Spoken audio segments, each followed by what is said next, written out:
ఆహ్, ఆహ్, మన మీడియా మిత్రులందరికీ ఎప్పుడు మా గీతార్ట్ సినిమా ఉన్నా, జిఏ2 పిక్చర్స్ సినిమా ఉన్నా కూడా మీరందరూ కూడా ఎప్పుడు సపోర్ట్ చేస్తారు. మళ్ళీ ఈ సినిమా కూడా ఈ రోజు నుంచి ఆ ప్రస్థానం స్టార్ట్ అయింది. మీ అందరికీ తెలిసిందే ఇక్కడి నుంచి ఒక 10, 15 ప్రెస్ మీట్లు ఇయన్నీ కూడా ఉంటాయి. సో, ఎప్పుడులాగే అన్ని సినిమాలకి కోఆపరేట్ చేసినట్టు ఈ సినిమా కూడా కోఆపరేట్ చేసి ఈ సినిమాని కూడా జనాల్లోకి తీసుకెళ్లాలని చెప్పి ముందు మా మిత్రులందరినీ కూడా కోరుకుంటున్నాం. అదేవిధంగా అన్ని సినిమాల కన్నా కూడా ఈ సినిమా ఎందుకు ఇప్పుడు నేను బాగా ఇష్టపడుతున్నాను అంటే గనక, నాకు ఇష్టమైంది ఎప్పుడు కూడా ఫన్.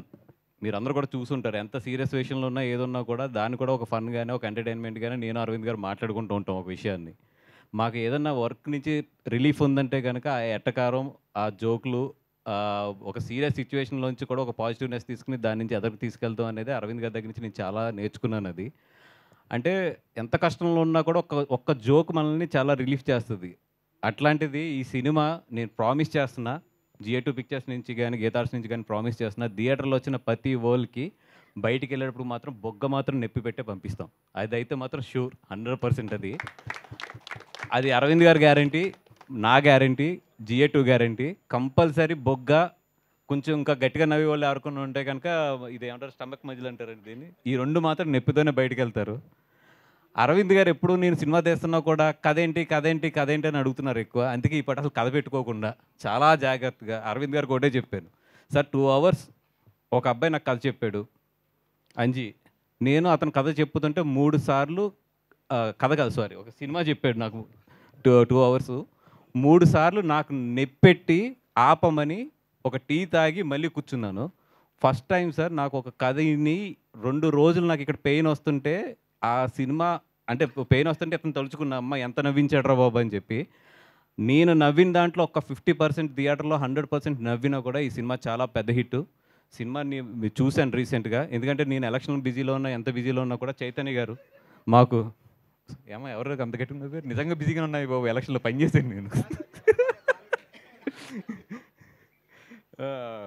చైతన్య గారు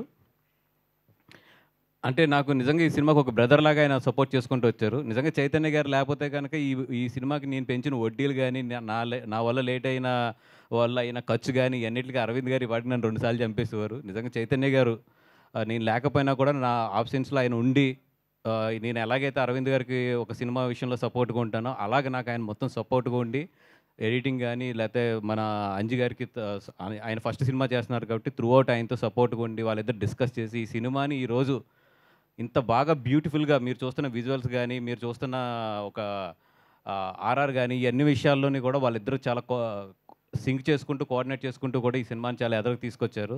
థ్యాంక్ యూ చైతన్య గారు. మీ ఎఫర్ట్ 100% ఇందాక అరవింద్ గారు చెప్తున్నాను నేను మీ గురించి. అంజి ఆహ్, అంజిని చూస్తేనే నాకు నవ్వొస్తదండి. అంత అంత కామెడీ చేస్తాడు. అంత ఎటకారం ఉంటది మనిషిలోని. ఇంకా స్క్రీన్‌లో అయితే వాళ్ళ ముగ్గురు మధ్యలో సీన్స్ అయితే 100% థియేటర్‌లో పడి, పడి, పడి నవ్వుతారు. దాంట్లో అయితే ఎటువంటి నాకే ఐయామ్ ష్యూర్ ఈ సినిమా 100% బయటకొచ్చిన తర్వాత ఏదన్నా గుర్తుంటదంటే మాత్రం మీరు నవ్వుకునే ఇన్సిడెంట్లు, అలాగే ఇన్‌స్టా మేమర్స్ గానీ, మేమర్స్ అందరికి కూడా మంచి కంటెంట్ దొరుకుతది సినిమాలో. మీరందరూ కూడా బాగా చూడండి. మమ్మల్ని బా ఆడుకుంటారు కూడా. ఆడుకోండి ఏం పర్వాలేదు. అండ్ మా నాని నితిన్ గారి గురించి అంటే ఈ కథ చెప్పినప్పుడు ఆయన దగ్గరికెళ్ళి చెప్తున్నామంటే, ఓకే. డైరెక్టర్ గారు అడుగుతున్నారు కదా! ఎళ్లి చెప్పండి అనుకున్నాను గానీ, ఎందుకంటే ఆయన ఒప్పుకుంటారా లేదా అనేది నా మైండ్‌లో చాలా డౌట్ ఉండేది. ఎందుకంటే ఈ కథలో ఒక హీరోతో పాటు మిగతా 2 క్యారెక్టర్లు ఏదైతే ఉన్నదో చాలా హై జర్నీ ఉంటుంది. ఆయన అప్పటికే మ్యాడ్ ఆడుతుంది. మ్యాడ్ చాలా బా వస్తుందని విన్నాను. సో, డెఫినిట్‌గా మ్యాడ్ బా వస్తుందని విన్నాను కాబట్టి డెఫినిట్‌గా నెక్స్ట్ ఏదో పెద్ద సినిమా చూస్తారు. ఆల్రెడీ కొంచెం పెద్ద బ్యాక్‌గ్రౌండ్ ఉంది. అన్నీ ఉన్నాయి కాబట్టి డెఫినిట్‌గా పెద్ద సినిమా హై బడ్జెటెడ్ సినిమా ఏదో చేస్తారు చూస్తారనుకున్నా. కానీ ఆయన ఎప్పుడైతే కథ నచ్చిందన్నారో నేను సర్ప్రైజ్ అయ్యి ఆయన ఇంటికెళ్ళి అడిగాను. సార్ మీరు మొత్తం విన్నారు కదా! హార్ట్‌ఫుల్‌గా 100% మీరు ఈ సినిమా నచ్చిందా ఏంటి అని అడిగితే ఆయన ఒకే ఒక మాట చెప్పాడు. ఈ రోజుకి గుర్తు. సార్ ఈ సినిమా బావుంది. నేను అప్‌కమింగ్ హీరోని. ఒక అప్‌కమింగ్ హీరోకి సినిమా బాగుండటం కన్నా కూడా ఇంకేం కావాలి సార్ నాకు సినిమా హిట్ అవుతుంది. అది చాలు నాకు. నేను 100% ఈ సినిమా చేస్తానని చెప్పారు. ఆ విషయం చెప్తున్నప్పుడు నాకు నిజంగా ఒక సూపర్ ఇన్సిడెంట్ గుర్తొచ్చింది నాకు. రేసుగుర్రం ఇన్సిడెంటు. బన్నీ గారు నేను క్లైమాక్స్ చూసిన తర్వాత ఎవరు అక్కడ ఉన్న ఒక పెద్దాయన ఒక అసోసియేట్ ఒక ఆయనొచ్చి, "సార్ బ్రహ్మానందం గారు మీతో ఈక్వల్‌గా ఉన్నారు. క్లైమాక్స్‌లో అన్నారు. అంటే ఈయన చాలా అప్పుడేంటంటే ఒక నవ్వు ఉంటది బన్నీ గారి దగ్గర. ఆయన నవ్వుతా చాలా సింపుల్‌గా ఏం చెప్పాడంటే, "సినిమా బావుందా లేదా?" అన్నాడు ఆయన. అంటే చాలా బావుందండి. అయిపోయింది అక్కడితో. అది బ్రహ్మానందం అయినా, నేనైనా ఏదైనా కూడా సినిమా హిట్ అయితే చాలు దట్స్ వాట్ అక్కడి వరకు ఆలోచిస్తానని చెప్పాడు ఆయన. నిజంగా ఆ మాట చాలా పెద్ద మాట అది. ఏంటంటే ఒక ఒక ఎనీథింగ్ దేనికన్నా కూడా ఒక సినిమా అనేది ఎంత ఇంపార్టెంట్ అనేది నిజంగా మరి నితిన్ గారికి ఎలాగా తెలిసిందో కానీ అది చాలా బాగా ఆ రోజు మాట అలా గుర్తుండిపోయింది నాకు. అండ్ ఇంకా ఎదరెదర చాలా ఫంక్షన్స్ ఉన్నాయి కాబట్టి ఎక్కువ మాట్లాడి బోర్ కొట్టించకుండా ఈ ఈ మా అజయ్ గురించి చెప్పాలి ఈరోజు మెయిన్ అయితే. అజయ్ అర్సాడ. 'మిస్సింగ్ సినిమా' అనే ఒక సినిమా చూశాను. దాంట్లో ఆర్ఆర్ గురించి నిజంగా చాలా బాగా ఫీల్ అయ్యి నేను ఆ రోజే పిలిచి నేను డెఫినిట్‌గా నీతో ఒక సినిమా చేస్తానన్నాను. తర్వాత అతనితో చాలా సార్లు మాట్లాడి మొన్న తీసుకొచ్చి ఈ సినిమా ఆర్ఆర్ చేయమని అడిగి, అదే ఆర్ఆర్ నచ్చడంతో అతనితో ఇంకో 2 సాంగ్స్ కూడా చేయించుకున్నాం ఇమ్మీడియేట్‌లీ. నిజంగా ఎంత హ్యాపీగా ఉందంటే నాకు వర్కు పక్క రూమ్‌లోకి తీసుకొచ్చాడు మొత్తం తన సిస్టమ్ అంతా కూడాను. మామూలు జనరల్‌గా ఏంటంటే మేము ఒక ఆర్ఆర్ చేయించుకోవాలంటే కేరళ ఎళ్తామో, లేదా చెన్నై ఎళ్తామో చాలా చాలా ట్రావెల్ చేయాలి. ఆ లాస్ట్ మినిట్ హెక్టిక్స్ ఇయన్నీ ఉంటాయి. అట్లాంటిది ఈరోజు నా ఆఫీస్ రూమ్‌లో పక్కన కూర్చొని మొత్తం అంతా కూడా చేసి నాకు నీట్‌గా ఏదో వేడి వేడి బజ్జీలు తీసుకొచ్చినట్టు ప్రతి సీన్ కూడా తీసుకొచ్చి చూపించేస్తున్నాడు నాకు. నిజంగా థ్యాంక్ యూ అరిషద్. నాకు చాలా స్ట్రెస్ పని తగ్గించారు మా అందరికిని. అండ్ డెఫినెట్‌గా హైదరాబాద్‌లో ఉన్న మ్యూజిక్ డైరెక్టర్స్ అందరూ ఎంత మంచి జర్నీ చేశారో ఇప్పటి వరకు.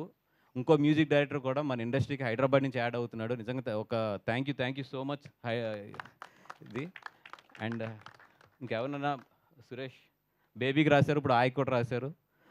మంచి హ్యాండ్. డెఫినెట్‌గా ఈ సినిమా కూడా అంత హిట్ అవ్వాలని నేను కోరుకుంటున్నాం.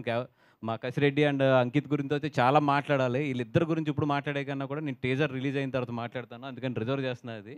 అండ్ టీమ్ మొత్తానికి కూడా all the best and thank you so much. Thank you అండి. Thank you so much. And మీరు చెప్పలేదు మేము ఫ్రెండ్స్ అండి అని. స్టార్టింగ్‌లో చెప్పమని చెప్పాను. అదొక్కటి చెప్పరా ప్లీజ్? మేము ఫ్రెండ్స్ అండి. That's so lovely. Thank you అండి.